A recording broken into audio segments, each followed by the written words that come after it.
Welcome back to Druid Grove, my truest travelers. I'm Druid Dave, and today we're going to be talking about how manifesting myths are keeping you broke and miserable. And I'm going to show you 5 ways on how to actually manifest for real. Now, we've all heard the scripture from Jesus. I'll paraphrase it: as a man thinketh, so shall it be done unto him. We've all heard about the secret. We've all heard about manifesting. Now, I want to ask everyone, has all of that manifesting work done anything for you? Or are you still in the same exact position? Or are you not exactly where you would like to be? We all have desires. And it's okay to want to fulfill those desires. Even if they are some type of illusion, or we're all just one, as Advaita Vedantists would say, it doesn't really matter. We still have those desires. We still have those core desires. It's a part of being a human. So instead of trying to analyze reality and figure out and define what's in the next life, let's just accept what it means to be a human. As you can see by my symbols in the back and the fact that I'm Druid Dave, I'm going to lean more towards being an earthman. We're going to lean more towards paganism. So let me talk about just the basic story you hear from every successful business mogul and all the entrepreneurs. When I was 15 or whatever, 19 years old, I wrote a blank check for $1 million, and then that eventually came true, and I said that it would come true in 10 years, and it did. Well, now let's look at it factually and think about all the people that did that, and it didn't happen. That's a confirmation bias, right? And if you're living in misery and you're broke, not just monetarily, but emotionally, physically, and even spiritually, and you're continually having these wishful thoughts and you want to manifest something by your thoughts, then you're bypassing emotionally, mentally, and spiritually, you're bypassing reality. You're not looking at reality for what it actually is. Now, this doesn't mean that affirmations are wrong or that they don't help, or that cognitive behavioral therapy, CBT, can't help certain people with borderline personality disorder and things of that nature. Again, when it comes to my tetrahedron framework, we have the 4 bodies: spiritual body, emotional body, mental body, and physical body. You don't have to start with spiritual devotion. You don't have to start with psychoanalysis, with thinking and your emotions, or trying to change your thoughts. Science itself, the neuroscience, is proving that you can start with action. And there's a lot of spiritual modalities that have been teaching that for thousands of years. Karmic yoga, karma yoga. Karma is action. Action-based therapies. So instead of sitting around trying to wish your negative thoughts away or think your negative thoughts away, especially when a lot of that pain or karma, or you could say constipation, rigidity, is held in the body, having thoughts in your mind isn't going to do very much for actually mobilizing your body and increasing the plasticity in your body. Now, is it? No, it's not. And so I'm going to give you 5 steps, 5 things that will actually help you manifest. And how do I know this? Because I've used them myself. For those of you that don't know,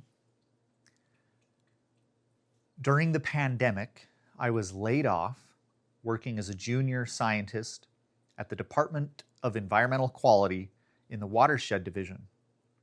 And I was doing geographic information systems and mapping and testing water around lakes, and then of course writing up a manuscript and an action plan for a mass balance surface hydrology type work. And I got laid off because the funds went to the COVID relief fund. So during the pandemic, I had to start a business. And I started an erosion control and hydro seeding business, and I ran that successfully for 5 years. Now, before I started the business, I had already done this type of work for over 15 years. And so after 5 years, I was getting sick of it. I had done it for over 20 years by that point, And I started moving into health and wellness and wanting to focus on health and wellness in my body because I started getting a lot of physical ailments, emotional ailments, that type of thing. And so last year I sold my machines, sold my business, and I started up going in a new direction that I feel is more aligned with my temperament and my reactive adaptation, because that's what we are. We're an amalgamation of our reactive adaptation, our karmic loops and our karma, as well as our whole temperament that we're born as when we come into this world. And during the pandemic, when I was starting this business, I used faith and forgiveness. And they're dimensions. I talk about this a lot. They're not just tools. They're a tool that you can freely use at your disposal, but it's actually entering a dimension. And regardless of religion, regardless of even Jesus, Jesus just knew the way. Anyone can use faith and forgiveness. And faith is devoid of doubt and fear, and it's far beyond hope.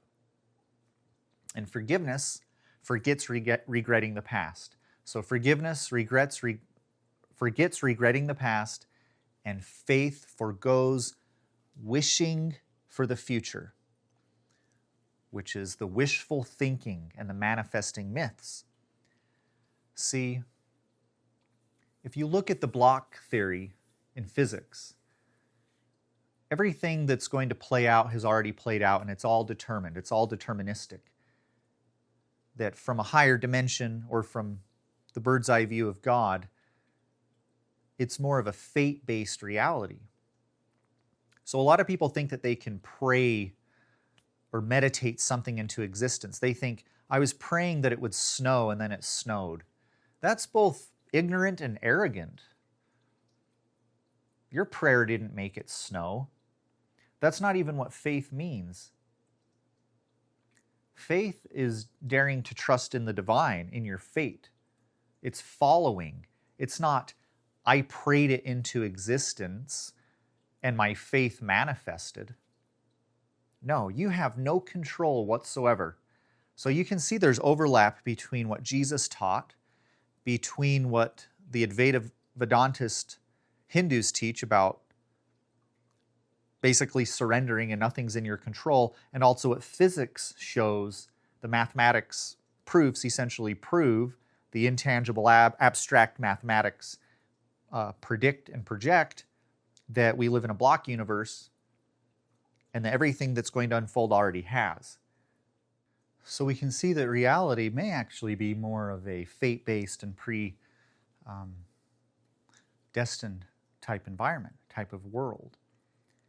And so you can embody faith and forgiveness, which is really that surrendering, right? It's that acceptance and surrendering. So forgiveness is acceptance, and surrendering is faith. And utilizing these two dimensions brings you into the current moment. It brings you into the now. It brings you into the river, which is your alignment. The forgiveness is the river, and the faith is the boat. The faith is the vessel. You don't hold faith. You don't control it. You don't dictate it. You put up your sail in your sailboat, which is your consciousness, your spirit, your intuition, your mind, your body, and your heart.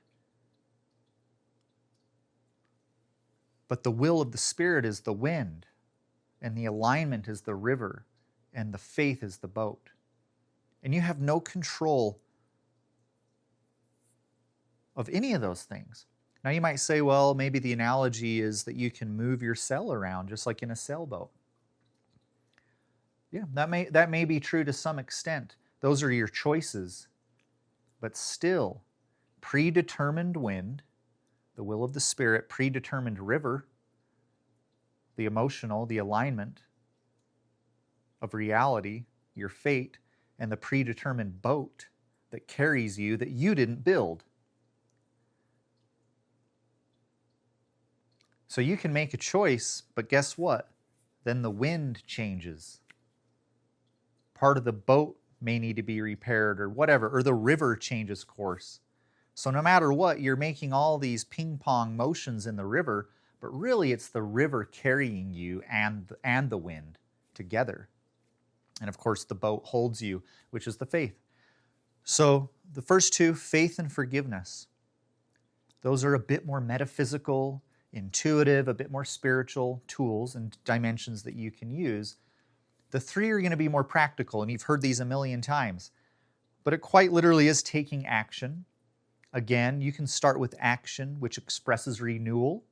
And renewal is an aspect of the spiritual body, which then can alter your emotional body, which are your feelings and emotions, which then can alter your mental body, which is your thinking, which then ultimately alters your perspective, your beliefs, and your worldview. And so you can actually bypass a lot of your self-limiting beliefs and your old habits, the things that are keeping you down, the things that are keeping you miserable and broke. You can actually bypass those and create new neural pathways by taking action. The next, of course, is focus. Staying focused, staying diligent. And that's hard in the dopamine world, where we're literally being dopaminized into extinction. Let me say that again. We are being dopaminized into extinction. Now, you can use that phrase. Go ahead and use it. Hey, y'all, we're being dopaminized into extinction. That's what I saw Druid Dave say on his video. Go ahead and share my video with your friends and family and coworkers if you want to. Anyway, so staying focused, which can be hard. That's one of the harder ones. Both action and focus can be tough, especially with all the distractions, all of the attention grabbing that we have in this world, and all of the dopamine hits. But you must stay focused, even just taking baby steps. I am a big believer in the baby steps. Baby steps. Baby steps. Baby steps. Baby steps. That's what I did when I started my business. I just did one thing every day, whatever task it was. I had to call someone. I had to find a supplier. I had to call potential clients, maybe go hand out flyers, which really isn't that efficient, or start an ad on a classified website. Every day I took a step, one little step. I made a promise to myself that in order to change my life and what I wanted to do, I was going to do baby steps, and they work. Every day I would do at least one task. The more the better if you can get it, and it can be an emotional event because we have so much trauma and we have so many limiting beliefs. And so you need to do action and focus. And if you just take a baby step and you do one task, then it's easy to finish the task and focus because it's just one task. Now, together, both action and focus over time, right? They create habits, they instill these habits into us, they become what? We've heard it a million times. You know what this is. Focus and action over time build, starts with a D. No, it's not Druid. Yeah, they can build a Druid. You can become a Druid too if you keep watching my videos. Discipline. Discipline. We've heard this a million times. Humans have known about it for well over 200,000 years. It's the only thing keeping us alive. Action and focus, right? Constant action and focus, not sitting around thinking. It's okay to weigh your options and think. I mean, we have a brain for a reason, and our brain is one of our senses.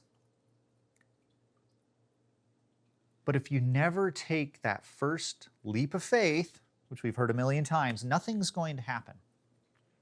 That's why the manifesting culture, the manifesting myths, for the majority of people don't go anywhere, because it's really just about simple affirmations that can help you think through some of your false beliefs. But the magic and the power lies in taking action, which is renewal, which expresses allowance, which leads to alignment. And that alignment leads to discovery, and then back to action, new actions based on new beliefs. That's my Tetrahedron framework. Spiritual body is allowance.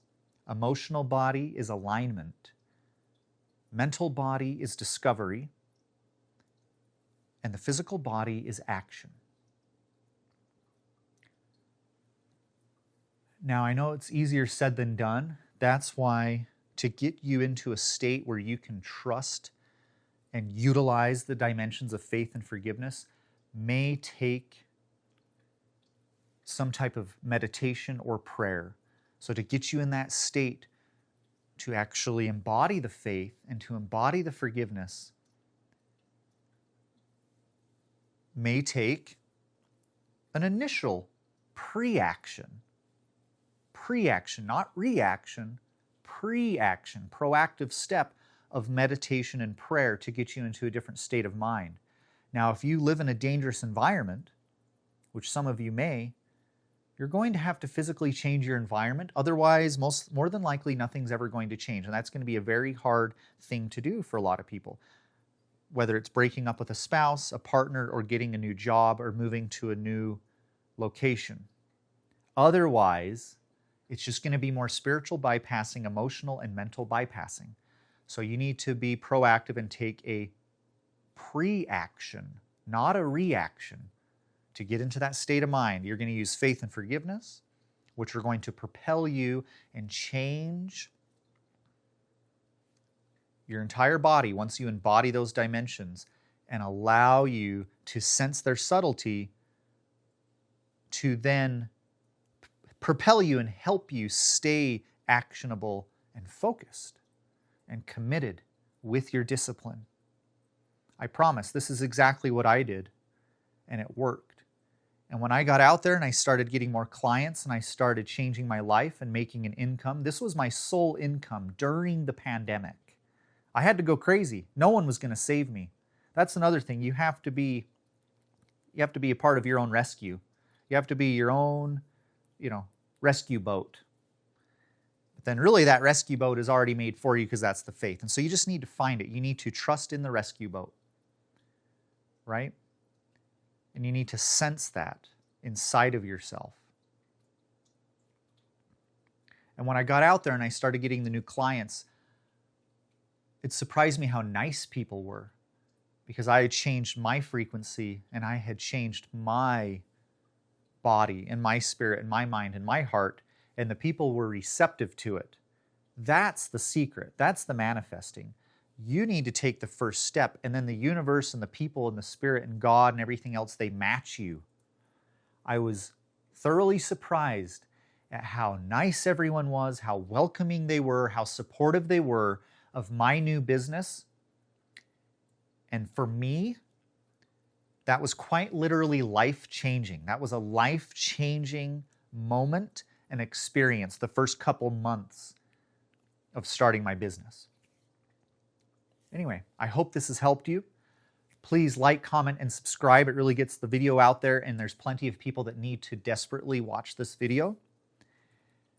Thank you for everyone who has subscribed so far, and I'll see you next week.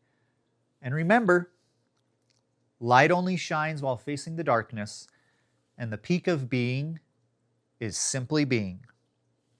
Peace out, y'all. Catch you on the flip.